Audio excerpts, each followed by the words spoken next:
প্রধানমন্ত্রীর সফরকালে ভারতের সাথে হওয়া চুক্তি এবং সমঝোতাকে অসম বলে মন্তব্য করেছেন বিএনপি চেয়ারপারসন উপদেষ্টা জয়নুল আবেদিন ফারুক। বাংলাদেশের উপর দিয়ে ভারতের রেল চলাচল চুক্তিকে দেশের সার্বভৌমত্বের উপর হুমকি বলে মন্তব্য করেন তিনি। এই চুক্তি বাতিল না করলে জনগণ আওয়ামী লীগ সরকারকে ক্ষমা করবে না বলে মন্তব্য করেন জয়নুল আবেদিন ফারুক। জাতীয় প্রেস ক্লাবের সামনে চুক্তির প্রতিবাদে এক কর্মসূচি তিনি এসব কথা বলেন।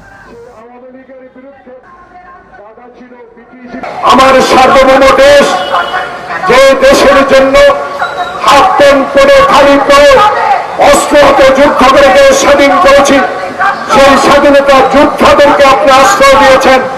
নির্মম সত্য হলো বলতে হয়, সেই কথা আপনাদের এখন মনে নাই।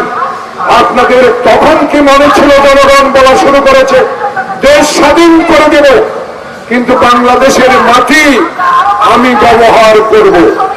এই অঙ্গীকার নিয়ে যদি 1971 সালে আমাদেরকে আশ্রয় দিয়ে থাকেন, 1971 সালে যুদ্ধের সমর্থন করে থাকেন, তাহলে আজকে আবার প্রমাণিত হলো বাংলাদেশের নিরীহ জনগণের প্রতি, বাংলাদেশের সার্বভৌমত্বের প্রতি আপনাদের কোনো সম্মান নেই, অসম্মান করে যাচ্ছেন একের পর এক।